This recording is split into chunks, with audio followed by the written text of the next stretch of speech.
السلام علیکم۔ نئی ویڈیو میں خوش آمدید۔ انڈیا نے بارڈر پر خونی جنگ چھیڑ دی گئی، ایل او سی سے باڑ کر دی گئی پاکستانی فوج کا منہ توڑ جواب۔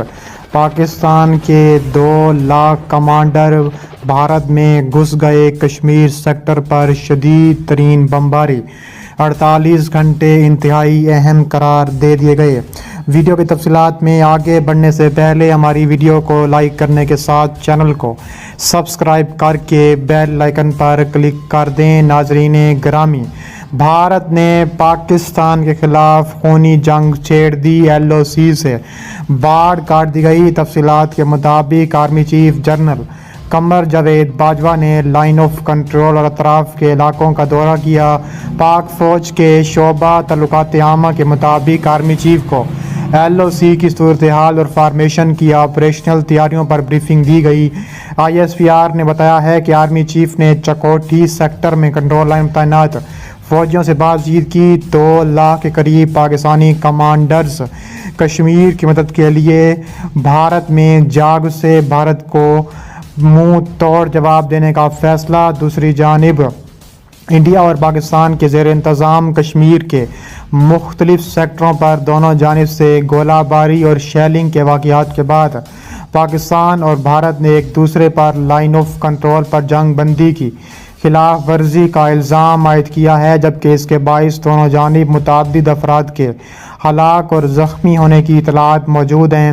پاکستان کی فوج کے شعبہ تعلقات عامہ کی جانب سے جاری کردہ بیان میں کہا گیا ہے کہ اطلاعات کے مطابق درمیانی شب انڈیا کے زیر انتظام کشمیر کے ضلع کپواڑہ میں وادی نیلم کی دوسری جانب انڈین فوج اور مقامی عسکریت پسندوں کے درمیان جھڑپ ہوئی تھی، جس میں انڈین فوج کے 4 فوجی ہلاک ہو گئے تھے۔ پاکستان کی فوج کی جانب سے جاری بیان میں الزام عائد کیا گیا کہ انڈین فوج نے اپنی عوام کے سامنے اس واقعے کی خفت مٹانے کے لیے اس واقعے کی وجہ تلاش کرنے اور اس کا حل نکالنے کی بجائے ایل او سی پر سیز فائر کی خلاف ورزی کرتے ہوئے پاکستان کے زیر انتظام کشمیر کے متعدد علاقوں پر بھاری گولہ باری اور شیلنگ کا سلسلہ شروع کر دیا۔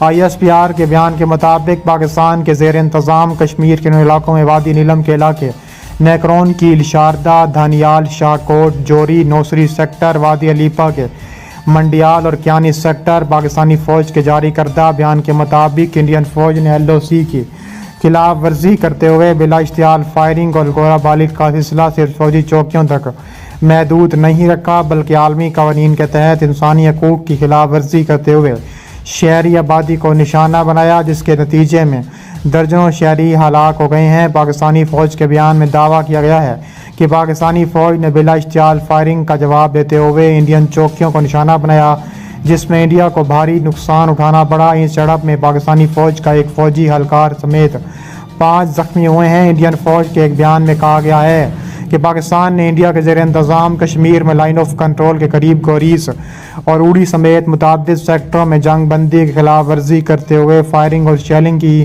انڈین فوج کے مطابق اس فائرنگ کے تبادلے میں انڈین سیکیورٹی فورسز کے 3 جوانوں سمیت کم از کم 6 افراد کی ہلاکت کی اطلاعات موجود ہیں، جبکہ 3 اہلکار زخمی بھی ہوئے ہیں۔ Army chief general Qamar Javed Bajwa نے کور ہیڈ کوارٹرز بھاولپور کا دورہ کیا۔ پاک فوج کے شعبہ تعلقات عامہ کی جانب سے جاری کردہ بیان کے مطابق آرمی چیف نے ہیڈ کوارٹر بھاولپور کا دورہ کیا۔ اس کے علاوہ بیان کے مطابق آرمی چیف کو فارمیشن کی آپریشنل تیاریوں، تربیت اور انتظامیہ امور پر تفصیلی بریفنگ دی گئی۔ آرمی چیف نے جوانوں کے مورال اور آپریشنل تیاریوں کو سراہا۔ اس کے علاوہ انڈین فوج نے الزام عائد کرتے ہوئے کہا ہے کہ پاکستان نے جان بوجھ کر عام شہریوں کو نشانہ بنایا، جبکہ اس جھڑپ میں پاکستانی فوج کے انفراسٹرکچر کو بھاری نقصان پہنچانے کا دعویٰ کیا گیا ہے۔ انڈین فوج کے عہدیداروں کے حوالے سے بتایا گیا ہے کہ پاکستان کی جانب سے کی جانے والی فائرنگ سے انڈیا کے زیر انتظام کشمیر کے علاقے اوڑی کے نمبالا سیکٹر میں 2 فوجی ہلاک ہوئے، جبکہ حاجی پیر سیکٹر میں بی ایس ایف کے ایک سب انسپکٹر کی موت ہوئی۔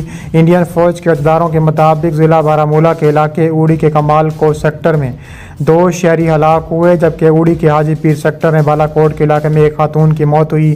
انہوں نے کہا ہے کہ ہماری فوج نے شمالی کشمیر کے ضلع کپواڑہ میں کیران سیکٹر میں کچھ مشکوک نقل و حرکت دیکھی تھی۔ ہماری فوجی دستوں نے در اندازی کی اس کوشش کو ناکام بنا دیا۔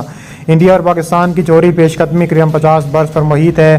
اس نصف صدی سے متعلق افشا کی جانے والی ہزاروں امریکی دستاویزات سے علم ہوتا ہے کہ جوہری صلاحیت سے ہتھیاروں کے حصول کے سفر میں واشنگٹن نے ہمیشہ انڈیا کے لیے تنرم کوشاں رکھا، مگر پاکستان کے لیے دباؤ، امداد کی بندش، دیگر بندی جیسے اقدامات کیے۔ این ڈی ٹی وی کے مطابق بھارتی ایئر فورس کا پہلا اسکواڈرن پنجاب سیکٹر میں متعین کیا جا رہا ہے، جو دفاعی سسٹم کو آپریٹ کرنے کی بھرپور صلاحیت رکھتا ہے۔ دوسری جانب پاک فوج کا منہ توڑ جواب دینے کا بڑا فیصلہ سامنے آیا ہے۔ آئی ایس پی آر کے مطابق ٹویٹر کے بیان میں کہا گیا ہے کہ پاکستانی فوج نے ایل او سی کے ساتھ ہاٹ اسپرنگ سیکٹر میں بھارت کے لڑاکا ڈرون بھی مار گرائے۔ خیال رہے کہ پاک فوج کے جوانوں کو بھی ایل او سی قریب پاکستانی حدود داخل ہونے پر بھارتی کوڈ کاپٹر کو مار گرایا تھا۔ آئی ایس پی آر کے بیان میں کہا گیا تھا کہ جاسوس ڈرون ایل او سی کے ساتھ خنجر سیکٹر میں گرایا گیا۔ اس اشتعال انگیزی کے دوران بھارتی کوڈ کاپٹر جاسوسوں کے لیے پاکستانی حدود میں 5 میٹر تک گھس آیا تھا۔ بھارتی جاسوس ڈرون کے بارے میں بتایا گیا تھا کہ پاک فوج نے ایل او سی کے قریب رواں سال کا 8واں بھارتی جاسوس ڈرون مار گرایا تھا۔ راجستھان سیکٹر میں بھارت کی غیر معمولی نقل و حرکت کا انکشاف سامنے آیا ہے۔ بھارتی فوج کی پاکستان کی سرحد کے ساتھ راجستھان سیکٹر میں غیر معمولی حرکت کی اطلاعات ملی ہیں۔ انہوں نے کہا ہے کہ چینی فوج کے ہاتھوں لداخ میں مار کھانے کے بعد بھارت بری طرح بوکھلا گیا ہے۔ نیپال نے بھی بھارت کو آنکھیں دکھائی ہیں، جس سے بھارت کی شدید اندرونی دباؤ کا شکار ہے۔ اس کے علاوہ پاکستانی مسلح افواج بھارت کی کسی بھی جارحیت کا مقابلہ کرنے کے لیے تیار ہے۔ پاکستان کی اعلیٰ سول اور عسکری قیادت اس تمام صورتحال سے آگاہ ہے۔ معروف صحافی نے کہا ہے کہ I S P R headquarter میں کئی اہم مبوضرے گوائے۔ واضح ہے کہ اعلیٰ عسکری قیادت نے قومی سلامتی کے ادارے آئی ایس آئی کا دورہ کیا، جہاں انہوں نے خطرناک ترین جنگی کو شبیہ دکھائی۔ اس کے علاوہ کہا جا رہا ہے کہ تینوں مسلح افواج سربراہان نے قومی سلامتی کو یقینی بنانے کے لیے آئی ایس آئی کی خدمات کو سراہا اور اس کے پیشہ ورانہ تیاریوں پر مکمل اطمینان کا اظہار کیا۔ ذرائع کے مطابق شرکاء کو بتایا گیا کہ کس طرح بھارت مقبوضہ کشمیر میں ظلم و ستم کا بازار گرم کیے ہوئے ہے۔ نہتے کشمیری حق خودداریت کے لیے ان مظالم کے باوجود اپنی جدوجہد جاری رکھے ہوئے ہیں اور پاکستان ان کی سفارتی، سیاسی اور اخلاقی حمایت جاری رکھے گا۔ عسکری قیادت کی جانب سے اس عزم کا بھی اعادہ کیا گیا ہے کہ بھارت کی جانب سے اگر کسی بھی قسم کی شرانگیزی لائن آف کنٹرول پر کی گئی تو اس کا بھرپور جواب دیا جائے گا۔ اس حوالے سے خبردار کیا گیا ہے کہ بھارت کے پہلے بھی جاسوس ڈرون گرائے گئے ہیں اور اب اس قسم کی جرأت ہوتی ہے تو اس کا بھرپور اور منہ توڑ جواب دیا جائے گا۔ وزیر اعظم عمران خان نے بڑا فیصلہ کرتے ہوئے عسکری قیادت کو بھارت کو بھرپور جواب دینے کے لیے فری ہینڈ دیا گیا ہے۔ اس بات کا انکشاف معروف صحافی نے بھی کیا ہے اور کہا جا رہا ہے کہ بھارتی فوج کی پاکستان سرحد کے ساتھ راجستھان سیکٹر میں غیر معمولی حرکت کی اطلاعات ملی ہیں۔ انہوں نے کہا ہے کہ چینی فوج کے ہاتھوں لداخ میں مار کھانے کے بعد بھارت پوری طرح بوکھلا گیا ہے۔ نیپال نے بھی بھارت کو آنکھیں دکھانا شروع کر دی ہیں۔